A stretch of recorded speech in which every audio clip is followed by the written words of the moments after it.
चरणामध्ये, आता म्हणायचं नाही, शेवटच्या चरणामध्ये ज्याला कुठलीच वाट माहिती नाही त्याची कायमची वाट लावली त्याच्यात. म्हणून आज एकादशी आहे, ध्यान ठेवा. आता काय सांगा, आता तुम्ही पंगत होती म्हणावं, आज एकादशी आहे, चांगली गोष्ट आहे. पण मला काय म्हणायचं आहे, आपल्याकडे हे 2 दिवस फार महत्त्वाचे आहेत, महाशिवरात्र आणि एकादशी. पंढरवाडी एकादशी एक असते आणि ही एक एकादशी असते. तर जाता जाता एकादशी आहे म्हणून एकादशी निर्माण कशी झाली तर ते 2 मिनिटाची कथा आहे, 2च मिनिटाची कथा. ऐका. एक बिल्वमंगल नावाचा एक राक्षस होता. त्यानं ब्रह्मदेवाला प्रसन्न करून, मी कायसाठी सांगालो, एकादश निर्माण कशी झाली. त्यानं काय केलं, ब्रह्मदेवाला प्रसन्न करून घेतलं आणि सांगितलं मला मरण नको. ब्रह्मदेवाला सांगा इथं जे जन्मालय येतानाच मडकं घेऊन आले, बोल काय पाहिजे ते. मग त्यानं सांगितलं माणसानं निर्माण केलेली वस्तू आणि देवानं निर्माण केलेली वस्तू याच्यातून मला मरण नको. म्हणजे ठीक आहे, तसं असतो. बाया पण निर्माण झाली, आलं तर त्याला वाटलं बाया करून करून काय करणार आहे. यानं काय केलं ना, त्या 3 लोकांच्या बायाच्या मागे लागलो. ब्रह्मदेवाची सावित्री, भगवान विष्णूची लक्ष्मी आईचा आहे, शंकरजीची या 3 बायाच्या मागे लागलो. हा, आणि मग या 3 बाया पुढे ते मागं पळत पळत काय केलं, त्या भुयारात गेल्या त्या 3 बाया आणि त्या 3घीला दम लागला आणि त्यांच्या नाकातून जे श्वास निघाला त्याची एक स्त्रीची आकृती तयार झाली, तीच एकादशी. आणि मग त्या एकादशीने काय केलं, त्या राक्षसाला मारलं. म्हणून एकादशीच्या दिवशी कशी, एकादशीची पद्धत कशी आहे थोडं सांगतो. एकादशी झाला तुमचा टाइम, 10:30 वाजले. नाही लोक कसे बसले बघा, तुम्ही म्हणतात आणि काय धिंगाणा करावं काही, देवाच्या रूपात बसला तुम्ही, चांगली गोष्ट आहे. तर ते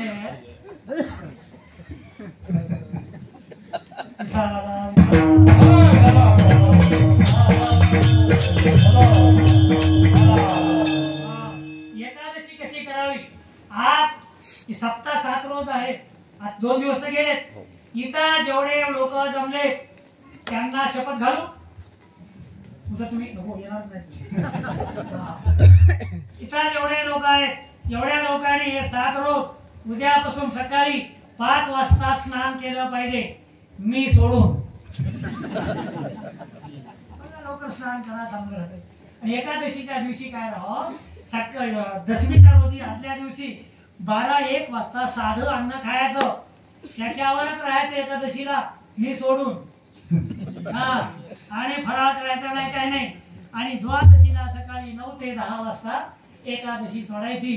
याला म्हणतात निर्जला एकादशी.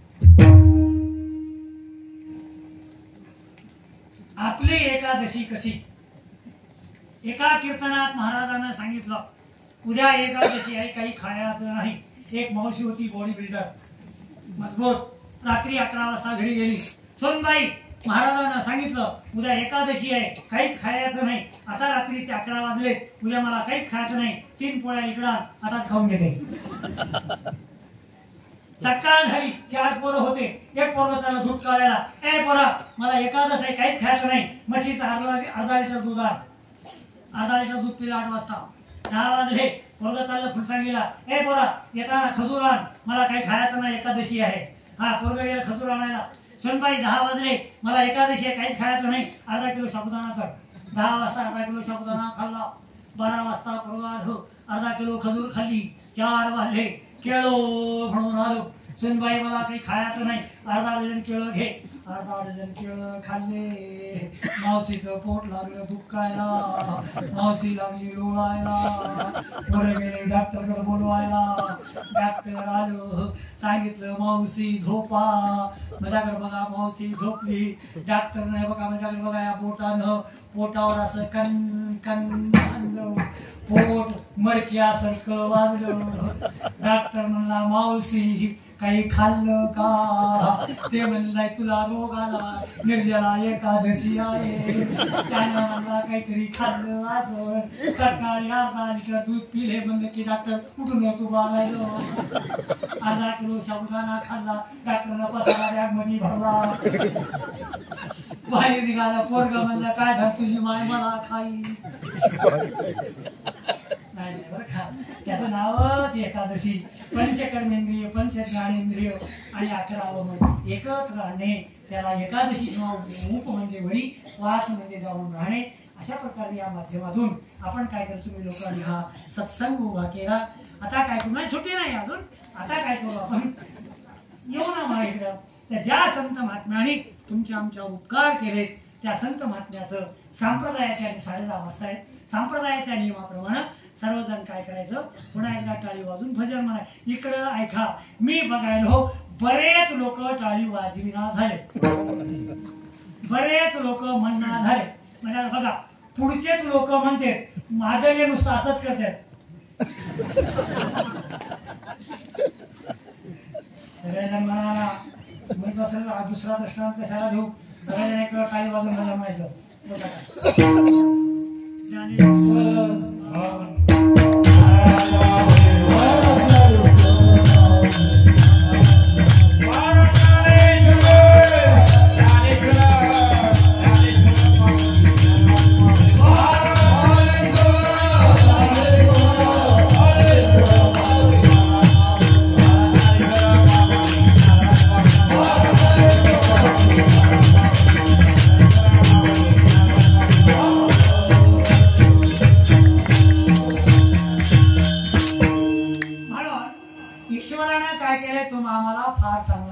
हा नरदेह दिलेला आहे, हा पुन्हा पुन्हा सापडायचा नाही. म्हणून मनुष्य जन्माला आल्यावर प्रपंच तर केलाच पाहिजे, पण प्रपंच करत असताना त्या प्रपंचाला दैवी विचाराची जोड असावी, चैतन्याचा स्पर्श व्हावा. म्हणजे प्रपंच काय होतो, आनंदाचा होतो. तुम्हाला पहिल्या सुरू मी 4 गोष्टी सांगितल्या, आता मी सांगतो ध्यान ठेवा. समाधानी राहा, सुखी व्हा, ध्यान करा, ज्ञान मिळेल, भक्ती करा, प्रपंच परिपूर्ण होईल, प्रार्थना करा, जीवनात प्रगती होईल, व्यसन सोडा, शांती मिळेल, त्याग करा, आत्म आनंद मिळेल. म्हणून ध्यान ठेवा. तिथं काय झालं, महाराजांचं आपल्या दिग्रसला काल्याचं कीर्तन होतं, तर त्यांनी मी काय केलं सांगू तुम्हाला, व्यसन शब्दाचा अर्थ सांगितला. तिथं महाराजांनी खरोखर टाळी वाजवली नाही, माझी पाठ होती लिहून महाराजांनी. व्यसन शब्दाचा अर्थ सांगू, किती अक्षर आहे तो, किती अक्षर आहे, 3 कोणाला 3 3.5 आहे बरं, 3.5 धरा, तुम्हाला सुद्धा अर्धा. आता तुमची पक्की ओळख आहे बरं, 3.5 आहे का. व्यसन असावं पण त्याच्या आहारी जाऊ नका, विकृती नको. ऐका, वे स न, ऐका 3 अर्थ होतात त्याचे. वे म्हणजे व्यंग, व्यसन हे व्यंगच आहे ना, विकृतीच आहे ना, आहे का नाही. मग कुठलंही असो तर वे म्हणजे व्यंगच, व्यसन हे व्यंग आहे, विकृती आहे. पुढे कोणता अक्षर, स म्हणजे संग, एकदा लागलं नाही लागलं. पुढे काय, न म्हणजे नंग, खरा गारा सगळं वाटोळ करून टाकले. म्हणून काय करा सध्या हो, जाता जाता एवढं सांगायचंय, त्याच्यापासून तो अलिप्त राहत राहा, परंतु थोडं सत्संगाकडे, सद्विचाराकडे लक्ष द्या. आजकाल काय झालंय, कर्मणुकीचं लोकांना एवढं वेळ लागलंय, रात्रंदिवस उठलं की तेच. आता तुम्ही म्हणताय बुवा 11 वाजेपर्यंत करा, महाराजांना 3 घंटे सकाळी मांडी घालून बसावं लागतं. एक 10 तुमचं बी नाही त्यांचं बी नाही, दोघाचा मध्ये सांगतो, 11:15 सोडतो. हा, महाराजांना बसावं लागतं. मला काय नाही, मला 2 रोज अजून सुट्टी आहे. बरं, आपल्याला 29, 30, 1, 2 बोरीला 1 दिवस आणि गाडीला 3 दिवस. तुम्हाला पण यायचं त्याचं ध्यान ठेवा. हा, त्याला 4 दिवस ड्युटी आहे माझी तिकडं, उद्या परवा अमेरिकामा 2 दिवस. तर ऐका, मी काय सांगणार होतो, कर्मणूक जरूर असावी, कर्मणुकीचं वेळ नसावं. अरे रात्रंदिवस जर तुम्ही मनोरंजन करता तर मनोमंथन कधी करतात, आणि त्या मनोमंथनासाठी याची गरज आहे. ऐका, 5 गोष्टीमुळं आयुष्य वाढतंय, 5 गोष्टीमुळं लवकर मरण येतंय. तुम्हाला कोणतं सांगू ते सांगा पटकन. 5 गोष्टीमुळं लवकर वाचायचं सांगा ना, वाचायचं सांगा. 5 दिवस वाचलं पाहिजे. खरं त्यांचंच खरं आहे, जास्त आयुष्य वाढलं पाहिजे ना, वाढलं पाहिजे. हा, पण आधी कमी कशाने होते ते सांगतो. धूपकाठाचं महत्व काय? हा ऐका ना, मड जळते की नाही? मड जळते ना? मड जळते की नाही? त्या मड्याचं धुपड जर आपल्या अंगाला लागलं आयुष्य कमी होते. आली का पंचायत? उद्यापासून तुम्ही कोणाच्या मातीलाच जाणार नाही.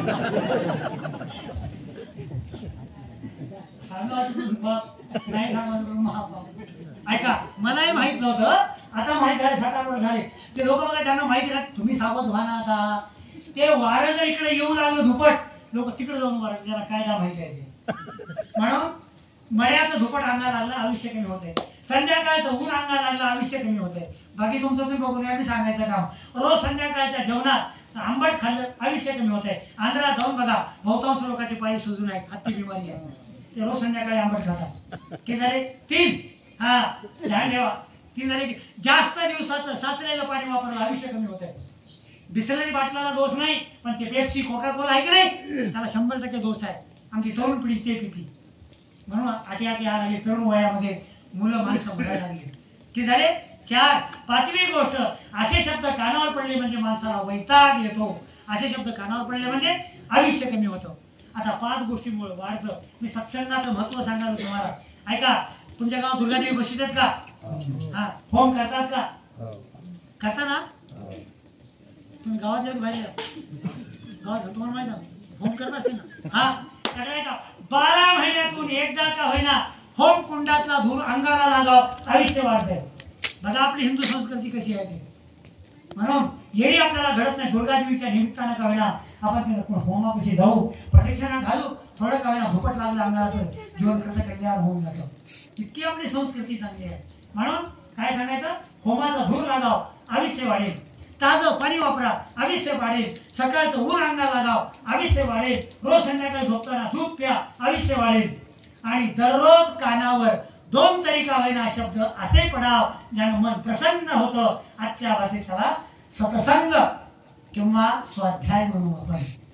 त्याच्यासाठी सज्जन हो, एवढा तुम्ही गावकऱ्यांनी आटापिटा करून सत्संग उभा केला. वेळ काढा दुपारच्या टायमाला.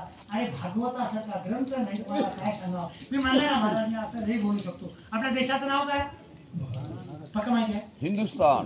नाही, हिंदुस्तान नंतर पहिला भारत. बरं, भारत. भारत. किती अक्षर आहे? 3. ऐका सांगू. भा म्हणजे भागवत, र म्हणजे रामायण, त म्हणजे गीता किंवा उपनिषद. भारत शब्दाची व्याख्या आहे. हा, भागवत हे भगवान विष्णूचं डोकं आहे. उपनिषद हे भगवान विष्णूचं डोकं आहे. तर श्रीमद भागवत भगवान विष्णूचं हृदय आहे. तर रामायण भगवान विष्णूच्या गळ्यातला कौस्तुभ मणी आहे. तुम्ही एका नाही टाळी वाजवली नाही.